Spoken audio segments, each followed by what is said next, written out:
I have under 30 pawpaw trees. I have quite a few, and I'm doing something completely different this year. In the past, when I had weeds, I'll use a trimmer, of course, a string trimmer. I'll use one of those, but I would use Roundup, some kind of product like that, and I'd kill weeds using that, and I'm not doing it anymore. One, because I don't want to do anything to the pawpaw trees, and I'll tell you why. The pawpaw trees have root suckers. I consider myself lucky that I have, using Roundup, that I haven't killed my pawpaw trees. That's part of the same plant. It's coming up. It might look like it's another plant, but it's coming up from the root. It's like a mulberry tree will do this too. Like a mulberry tree, will be here, and then there'll be another mulberry tree right there. It's not really another mulberry tree. That's coming up from the roots. That's a root sucker. So pawpaw trees are the same way. You'll see little pawpaws coming up like around the base of the tree, out from the tree. If you're using Roundup and you get some of that on the leaf, it's going to go into the root system. You're going to kill your main tree. So I'm not using that stuff anymore. And I'm filthy. There's another reason why I'm not doing it anymore, and that's that, I just keep seeing this commercial about Roundup causing cancer. Now, as my neighbor across the street put it so eloquently, if you use that product and you use gloves and you use the precautions, you read the label and do it should be fine. You wouldn't want to be spraying it when it's windy. You'll have no control, and use the protective gear. It would be safe, but the problem is, it's like, I can remember getting it on my hands somehow and like, oh fuck, I gotta get inside, it's like on your hands. I know a lot of shit causes cancer, it's true. Monsanto's product that kills weeds, though, sort of like, come on, it's poison to plants. So I can't imagine having it on you is good, or contaminating my well. I don't want to use it. I don't care if other people use it. I'm just not using it. And what I'm doing instead of that is I'm using a spade. That's all I'm doing. And the whole thing that came to me, I thought I was going to be down on the ground, pulling up weeds this year. Because I made this decision, and I made the decision when I saw this dude that's on YouTube. He has a channel. It's very informational.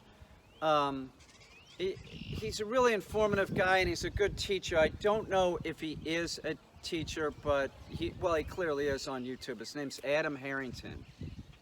And listen to the guy, and if you're interested in finding mushrooms and stuff like that, if you listen to his videos, they just start sinking in the things that he's saying because he's repetitive. So it's easy to pick this stuff up. He goes over it and over and over again. And that's something that people have noticed in some of my videos, that I repeat things. I'm doing it on purpose, okay? It's not because I have old timers. So I might do that. I might say, like, I don't know, talking about Sam and his diet or whatever it is, but he repeats it. So one thing that he said, and he wasn't repeating it, it was a story that he told, and he was like at his house. He was at his house, and he looked across the street and saw some guy. He was talking about some kind of weeds that you can eat. But he said he looked across the street and he sees his neighbor or something, spending all this time getting the spray pump with the poison in it, pumping it up, bending down, You spend doing this, you spend a couple seconds there. He said, the guy could have just reached down and pulled the weed out. It would have been just as much effort, and he's right. Now, I find that you can get on the ground and pull out weeds. That works. You could do it by hand. The best time to do it is right after it rains. That's when you go pull your weeds. Always do it then. If you're on your hands and knees, though, when it's wet, you get wet. If it's 90 degrees, I don't really care. Also, at night, too, it seems to be easier to pull weeds. Don't do it on real dry days. Don't even attempt it. Wait until it rains. But if you don't want to get wet and you want an easy way of doing it using a spade, man, I'll just take this shovel and jam it in and pull it up. Now you can't do that on the dandelions, but that's another reason why I don't want to use poison, is because I want to eat the dandelions. I'm going to make dandelion coffee.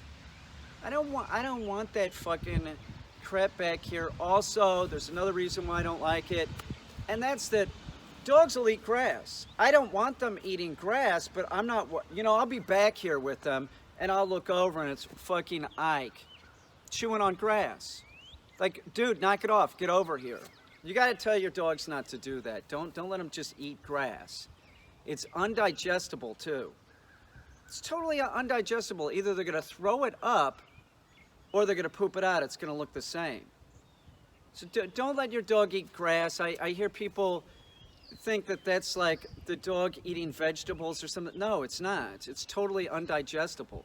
And if your dog was eating plant material, it would already be digested in the prey-animal stomach. So it'd be sort of pre-cooked. It'd be pre-cooked. Put my foot in here like that, then I turn it over, and then I'll just let it die there. I'll let it die there, and when I go over this with the tractor, the lawn tractor, it just, you know, is going to help it disintegrate. It's going to help it turn into, I don't know, whatever. Go back into the soil. I don't give a shit, but it's not growing by my fucking cherry tree. It's dead. How's it going to live? Here's one of these like carrot-looking things. I think this is a wild parsnip. Same thing. I just get it down real deep. It's coming out by the root, and then you can go like this. Puts the dirt back in the hole. It's so simple. I'm never paying Monsanto again for their weed killing. I have no problem with Monsanto. I'm all about Western medicine. I'm all about science. I have no problem with Monsanto, but I just don't want to use that product anymore when I know that it's sort of like a weird laziness. You're still expending energy, but it's shitty energy. It is. It's shitty energy. At least this way, I'm, you know, using. It's just a little bit more of energy. It's no problem. So it doesn't take a lot of strength or anything. It's just as easy as carrying around the fucking gallon jug of fucking atrazine. Fuck. I just don't want that shit. Come on, nonstop we have these commercials. If you have lymphoma, you know, come on. It starts sinking in. I want dandelions, but I don't want a dandelion growing right next to this pawpaw, which will be flowering any day now. So I'll just do this. You know, I could have kept this root, but I'm not collecting them today. Let's see how big it is. No, the roots are small. Needs more time. They just came up. This stuff too, I'll just get rid of it.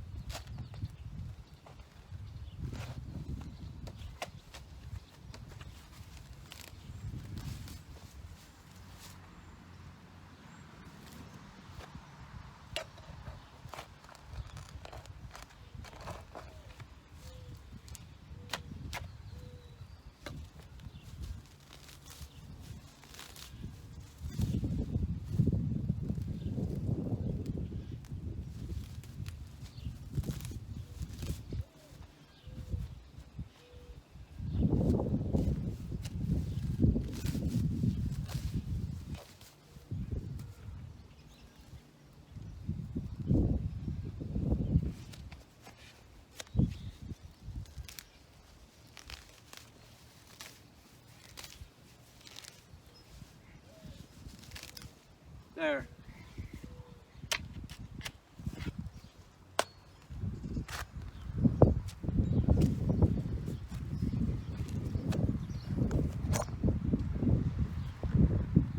Okay, that took less than a minute. Took less than a minute. I'm not buying the poison anymore. I'm gonna test Bear for gun shyness. See how he's in a high collar. He doesn't have much room to go, you know.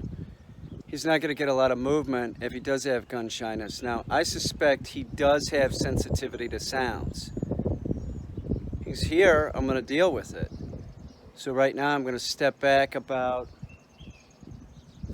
50 to 70 feet. I'm going to shoot and look for a reaction with him. So I'll put the camera over here so you can watch him and see how he reacts, which I'm suspecting he's going to respond sort of negatively. So you watch him. I'm going to step back 60 feet. I'm going to fire once, and then I'll probably stop because I think that he is gun shy. That's my guess. I don't know. I know dogs. I'm saying he's gun shy, but by the time he leaves, he won't be gun shy. This will make him more stable. We want to do this.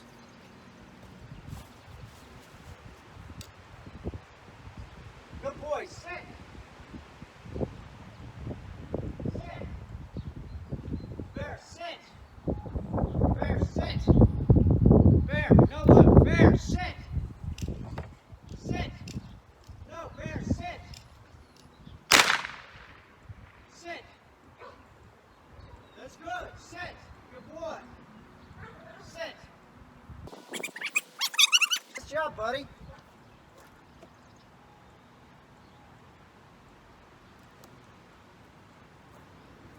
Now, because he's in the high collar,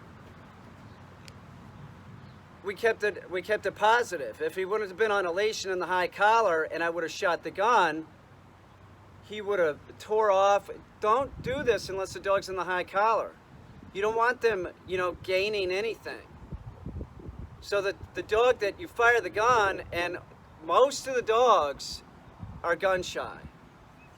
I check them, they're gun shy at least even slightly, where if that happens, they get barn sour and run off. So if I did it and he was, he's in a yard, he would run around the yard trying to get out or whatever, or try and run inside. You don't want that. You don't want the dog to hide. You want the dog to, get better. And you don't do that with negativity. You build on success. So by him running off when he gets excited, that would be giving him positive reinforcement about, oh yeah, that's his body, his brain would be telling his body run when you hear that sound. It's not what you want. You want the dog stable as possible. You could have the dog on the street, a car could backfire, whatever. But you want the dog as stable as possible. So I go over this if a dog's going to be here for over 30 days. I'm going over this because there's other things that, will cause the dog to become unstable like that. There's like an excitement in the mind. So I want to take care of this. We won't do it probably anymore today. Tomorrow I'll probably come out and I'll do the same thing. I might fire off once or twice. I'll still have him in a high collar. I want him to keep his ass on the ground. That's it. I don't want him getting up, moving. I want him to stay in a sitting position. You have to do this. You have to do this with dogs. If the dog is fearful of something, like say you live in the city and the sound of a train or a bus, gets your dog all freaky, and you're looking at it like, oh, the dog's frightened, and you keep it from that thing, the dog's going to stay frightened. You don't console the dog, one, and you make them deal with it. But you have to use logic. In other words, I wouldn't be firing off this 22 if he wasn't in a high collar. I know that he wouldn't get out of the yard. But by the sheer fact knowing that it would be enough to make him unstable and he would run, that's no good. So when you do this, you should always put your dog in a high collar. Now this is a 22. If you're using a shotgun, you want to go way farther back. There have been times that I've worked with a dog, and what I'll do is I'll put the leash closed in the door real tight. That works too. But if you're using a shotgun, once again, you want the dog in a high collar. If you're going to take a dog out and you're just going to let's see if the dog's gun shy. I'm telling you, if the dog hasn't been around firearms and been told not to do this, they're going to be gun shy. So if you're going to have that attitude, like let's take the dog out to a field and shoot a shotgun, your dog's going to run off and it's going to get hit by a car. I'm not shitting, man. Don't do that. If you bought a hunting dog and you're training yourself and you haven't gone over this, you're a fool, because you're going to end up with a gun-shy dog. And the gun shyness happens as soon as they take off and run. You're probably not going to be able to fix it yourself. You're going to have to call somebody like me. If you have a puppy, if you spend money on a puppy and it's 8 weeks old, you can start feeding the dog and taking a hammer and hitting a cast iron pan real hard when the dog starts eating. You're not classically conditioning the dog. What you're trying to do is habituate them to loud sounds. You do that, bringing the hammer closer, right? The hammer and the pan closer, and then you switch up to the 22. I got a 16 gauge if he's here long enough, which he might be. I might work with him in the shotgun too. Don't go to 12 gauge. I use a 16 gauge first. You can use a 410. Use low brass. Do something like that. Don't go out with a 10 gauge shotgun, you know, and have your dog at this distance and fire that thing. You're gonna flip the dog out. The dog's gonna take off. The dog's gonna take off. Either you're not gonna be able to find the dog, or the dog's gonna be hit by a car. All dogs, unless you go over this with them, they all have some bit of gun shyness. You saw the way he gets up. He got up. He would have taken off, but he's in a high collar. Make sure that the collar's up so that there's tension on it when he's sitting, and there's pressure on the back of the head. That has a tendency to keep the dogs calmer, but a lot of times you do this and they're still gonna, you know, they'll be moving around sort of, you know. So just keep that in mind. Use a high collar, take your time. We're gonna work with him over a period of, you know, like a week or so to get him to the point where he doesn't have to be in the high collar. But I can fire a 22 and he's not gonna go anywhere. My guess is he will be able to do a dummy launcher. I can't see his mom using a dummy launcher, but maybe. I asked her about firearms and she said, yes, she has some, but she doesn't know how to use them. So, would she be against using a dummy launcher? I don't know. I just don't see the rap and granny doing that with her grandson and shit. And maybe. Yeah, his mom, yeah, maybe she would. Seriously, maybe she would. Right, Bear? She has this dog. Do you see what I'm saying? She has an awesome dog. If we're going in that direction of teaching Bear to do the dummy launcher, and I'm saying that I don't know if his mom will even do the dummy launcher, it doesn't matter. Anything that the dog is trained to do is going to be helpful for the dog's behavior, meaning making the dog compliant using a dummy launcher is just, you know, great for the overall health, you know, behavioral health of your dog. So anything that you're training the dog to do is going to be helpful. So as I make the dog more stable in situations like this, it creates this like holistic thing about the, you know, helping train the dog. He's stable with this. If I can make him real stable with this, he's going to be more stable in Home Depot, wherever his mom takes him. There's reasons for doing this. Even if I know that his mom probably isn't going to use a dummy launcher, but she might. She might.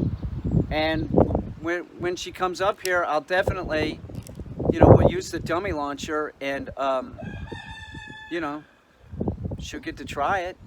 You know, he did so good on the first one. Let's see how he responds on the second time. The same thing, I'm going to go back, I don't know, 60 feet or so. I'll go back 60 feet, I'll fire the gun one more time. Let's see how he does. Okay, watch this. Now see how he's getting nervous, looking around, trying to, can I get out of this? He can't. And watch, see, that was right where the shot was. He kept his ass on the ground. This is because he's in the high collar. We desensitize the dog over a period of time. This makes for a very healthy, happy dog. You don't want the dog to be freaked out with stuff like this. Push the dog past the point of excitement. Nice. That's good. Now, before we go inside, one thing that I will do with Bear is keep him on a leash. we just fired this. We'll keep him on a leash and we'll walk around the yard, make sure he's all calmed down. Like I said, we probably won't do this again until tomorrow. My guess is Bear will do the dummy launcher. That's my guess. He's pretty awesome. Good job, Bear. You did good, dude. Hold. Good. Drop. Hold. Good. Drop. Hold. No, get it. Hold. Good. Drop. Hold. Good. Drop. You're very good. Sit. He's the kind of dog that you hear stories about, like that, like save the kid, because he's hardwired. I can tell he's probably very hardwired to swim, and he's wired to retrieve. There's all these stories about like the Labradors and stuff, that the kid's drowning in the pool. What the dog does is it sees something floating in the water and goes and gets it, because that's how it's been trained to go get it. I don't even know if they're really thinking, oh, that's little Johnny, he's drowning. I don't know if they're thinking that, or they're just thinking, they're not really thinking, they're responding. That's the issue with it. So this dog, I would sort of see like the dog that might respond like that. Your dog does get into rat poison, that's the most common one. You want to make them throw up, sure, but you know, because it's easy to make a dog throw up, you do. You give them hydrogen peroxide, you want to check the dosing and put that in a can of dog food so that they'll eat it. That's the easiest way to, you know, get it in the dog. But or rat poison, that rodenticide is not, hey, Bear, here. That's not like fast acting. So all you have to do is take your dog to the vet the next day, and even if they do throw up, you're still going to take them to the vet, and they're going to give them vitamin K. The other stuff, like if your dog got in a bottle of pills or something. This morning, Bear did his first like retrieve where I could throw it. You know, that gets the dog excited, right? So a lot of times you'll see dogs that'll do like a retrieve, but it's just a lousy retrieve where excitement will get them to go get it, but they drop this, it's always a stick or something, or, you know, it's not a trained command. So now, if I throw this, if I throw this 20 feet or so, he'll go get it and bring it back and come into heel. He might not do it perfect, but he's going to be doing it pretty fucking good by the time he goes, because we got more time. Bear's probably going to be doing a water retrieve. That's my guess. You'll do a water retrieve, won't you, brother? Yes, he will. He will, and he might even do the dummy launcher. So let's see if he does this. I want to get one retrieve out of him that's good, and then I'll stop. Here, Bear, here. And this doesn't have to be real far. It doesn't, and he has to wait, and then I'll release him, and then he has to come back in, spin into heel, and give it to me. Bear. Here, go right here. Bear. Here. Heel. Heel, brother. Sit. You're fucking awesome, dude. Drop. No, get up there. Sit. Here, hold. Hold. Over here. Sit. Hold. Hold. Over there. Sit. You got it. Sit. Good. Hold. Drop. That is freaking awesome, man. Do it again. Hold, though. Very good. Hold. Take it over there. Sit. Get up there. No, up. Sit. Drop. Hold. Drop. Hold. Good. Here. Get up there. No, up. You're freaking smart, dude. Sit. He is, Bear is half Australian Shepherd and half Poodle. And I swear to God, I see both breeds in him. God, it's fucking amazing. What a weird combination. It's a smart dog, I'll tell you that. It's a smart dog. It really is. He's hardwired to retrieve. My guess is that he's going to catch a frisbee. A lot of dogs will sort of have it down, and you got to work with them by the time that they're going home. Some dogs catch it when they're here. He'll probably catch it. Let me go get another dog and see if I can get him to stay over there, and I'll throw a frisbee to one of my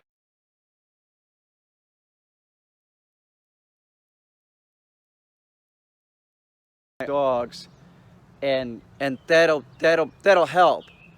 Sort of like, you can't play, Bear, because you're a baby. You have to sit over there and behave.